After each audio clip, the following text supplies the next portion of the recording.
क्या देखो क्वेश्चन में, compute the income from house property from the following particulars in respect of new property owned by M.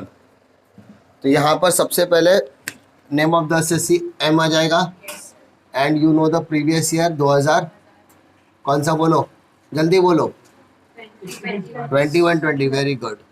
और अपना assessment year 2022, ए भाई साहब 22-23 कुछ भी बोलते हैं। अब हाउस प्रॉपर्टी कैलकुलेट करते समय सबसे पहले आपको किसका कैलकुलेशन करना है, जीएबी। और इस सम के अंदर जीएबी के कैलकुलेशन के अलावा भी कुछ कैलकुलेशन करना पड़ेगा। देखो जरा, सबसे पहले स्टैंडर्ड फॉर्मेट बना के ले लेते हैं ताकि हमको दिक्कत ना आए।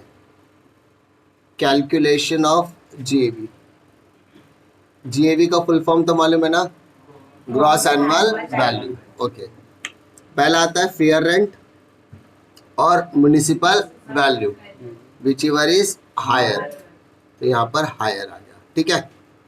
Compare with the standard rent whichever is lower, इस लोअर को हम लोग बोलते हैं RLB। अब compare with the actual rent whichever is higher, ये हायर बन जाएगा मेरा एक तरीके से GAB, बट रीजन चेक करना पड़ेगा, ठीक है। बात समझ में आ रही है। पहला दिया rent, fair rent 60,000, actual rent receivable 7,500 per month, and rent actually received for 10 months only due to vacancy period of 2 months। मतलब 7,500 पर मंथ था, जिसमें से सिर्फ 10 महीने का भाड़ा मिला है। तो 2 महीने का क्यों नहीं मिला, बिकॉज घर खाली था, वैकेंसी था, वैकेंट था। यस और no. Municipal taxes paid including arrear of the earlier year, municipal taxes paid होना ज्यादा जरूरी, कौन से साल का भरा उससे कोई फर्क पड़ता नहीं है, paid. Interest borrowed paid during the year, interest on borrowed fund कितना बोला है, 20,000, मतलब for 2016 के पहले का इंटरेस्ट है, तो उसको कंसिडर नहीं करेंगे फिलहाल, ठीक है। क्यों नहीं करेंगे वो अपन नेक्स्ट लेक्चर, नेक्स्ट टर्म में जो रहेगा ना उसमें देखेंगे, क्योंकि उसमें इंटरेस्ट का कैलकुलेशन से रिलेटेड एक छोटा सा कॉन्सेप्ट है, वो एक्सप्लेन समझाऊंगा, ठीक है। वो स्पेसिफिकली वो सब में हम लोग डिस्कस करेंगे। फिर कलेक्शन चार्जेस इग्नोर करेंगे, क्यों, क्योंकि any of the expenses which is incurred on this house should be ignore. Unrealise rent, ये वाला पार्ट आपके लिए कुछ नया आ जाएगा जो जीएबी के कैलकुलेशन में आएगा। Unrealise rent claim as deduction in the earlier year but received during the 21-22, मतलब हमने एक रेंट था जो हमको मिला नहीं था, अनरियलाइज था, मिला नहीं था, और जो चीज़ हमें नहीं मिली थी हमने उसको ऑलरेडी क्या कर दिया, क्लेम कर दिया था, बट उसका पैसा आज जाकर मिला है, यानी वो अनरियलाइज रेंट था जो आज मिला है। तो रेंट बढ़ गया कि कम हो गया, बढ़ गया ना। पिछले साल मुझे कुछ अलग रेंट मिला होगा, मान लो 5 लाख, अब पिछले समझा 5 लाख तो मेरा है ही, लेकिन आज से 2 साल पहले एक भाड़ोत्री था जो पैसा लेके भाग गया था, आज वो जाकर लाकर दे रहा है, तो मुझे रेंट मिल गया ना, मेरी रेंटल इनकम बढ़ गई कि कम हो गई, बढ़ गई, तो उसे ऐड करना पड़ेगा। Arrear of rent for the earlier year received during the year, पिछले साल का जो अरियर ऑफ रेंट था वो भी मुझे इस साल ही मिला, तो उसको भी ऐड करेंगे।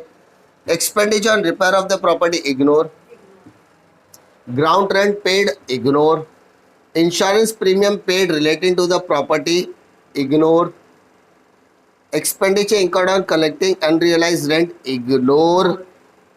बात समझ में आ रही है? हाँ है ना। क्वेश्चन में कोई दिक्कत है? सबसे पहले हम लोग क्या करेंगे सर, जीएवी। आपका फेयर रेंट कितना है, 60 क्वेश्चन में म्युनिसिपल वैल्यू दिया है क्या सर, चेक करो, नहीं दिया। म्युनिसिपल टैक्स दिया है, कल ही बताया था म्युनिसिपल टैक्स अलग होता है, म्युनिसिपल वैल्यू अलग होती है। नॉट अप्लाइड नहीं दिया है, तो 60,000 ही आपका हायर होगा। Compare with the standard rent, question में स्टैंडर्ड रेंट भी नहीं दिया है, तो वही आपका RLB बन जाएगा, ठीक है। क्वेश्चन में बोला एक्चुअल रेंट कितना है, एक्चुअल रेंट रिसीव्ड 75,000, यस और नो।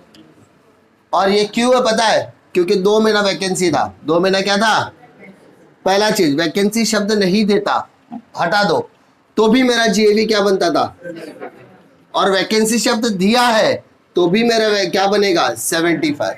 मतलब दोनों कंडीशन में क्या है, सेम, हाँ है ना।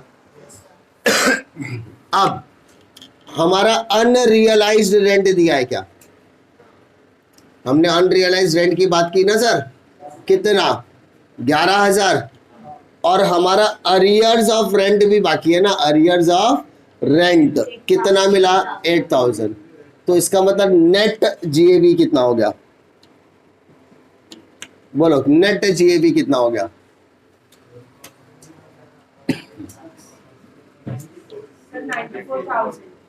समझ में आ रही बात। इस सर ये दोनों का ऐड काहे की है, अरे बेटा ये एनुअल इनकम बढ़ा रहा है कि कम कर रहा है, बढ़ा रहा है। इस साल मुझे सिर्फ 75,000 का भाड़ा मिला, लेकिन बिफोर कोरोना या कोरोना के समय पे कुछ लोग मेरा भाड़ा लेके क्या गए, रफा चक्कर हो गए, अनरियलाइज है, उसका रेंट मुझे मिला नहीं था, अनरियलाइज नहीं था, मिला नहीं था। अब सब कुछ नॉर्मल हो गया, वो वापस आ गए, उन्होंने मुझे भाड़ा दे दिया, अनरियलाइज रेंट, यानी जिसके बारे में मैंने सोचा नहीं था वो रेंट मुझे मिल रहा है।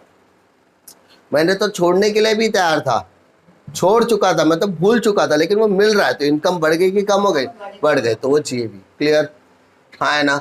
तो अब सम करते समय पहले क्या आएगा sir, gross annual value, how much बेटा, उसके बाद आएगा less municipal taxes, municipal taxes paid और बॉर्न बाय ओनर।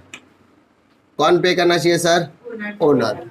चेक कर बेटा, दिया है कि म्युनिसिपल टैक्सेस कितना दिया है, 14,400 दिया है। चलो 94 में से माइनस करो,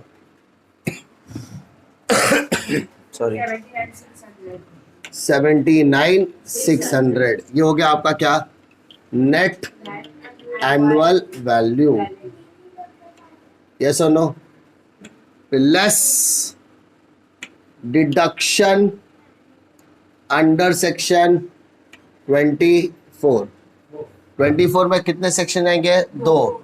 पहला क्या आएगा 24A, जिसको बोलेंगे standard deduction, and standard deduction आपको कितना परसेंट मिलता है सर, तो 79,600 का 30% निकालो, 23,880, 23,880। फिर 24B में क्या आएगा, इंटरेस्ट ऑन बोरोड कैपिटल या फंड बोलो चलेगा। क्वेश्चन में देखो इंटरेस्ट ऑन बोरोड फंड दिया है क्या, कितना दिया है सर, करंट ईयर का कितना बेटा, करंट ईयर का रेंट कितना है, सॉरी इंटरेस्ट कितना है, interest on borrowed paid during the year 23, कितना दिया है, और जो दूसरा वाला रेंट दिया है ना वो क्या बोला है सर, वो भी पढ़ लो। Interest on borrowed paid prior to 1/4/2016, यानी ऐसा लोन जिसको हमने 1 अप्रैल 2016 के पहले खरीदा हुआ है, लिया है, मतलब 1 अप्रैल 2016 के पहले लिया हुआ रेंट पे हम लोगों ने इंटरेस्ट भरा है, तो वो फिलहाल कंसिडर नहीं करेंगे। क्यों नहीं करेंगे, वो अपन नेक्स्ट लेक्चर में डिटेल में डिस्कस करेंगे, ठीक है।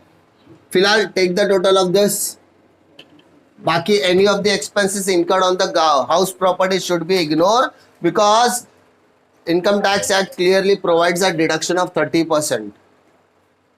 कितना आ रहा है सर, 46,880 माइनस करो 32,720, इसको क्या बोलेंगे sir, income from house property, यानी इस प्रॉपर्टी पर आपको कितनी इनकम मिली, 32,720, यस और नो।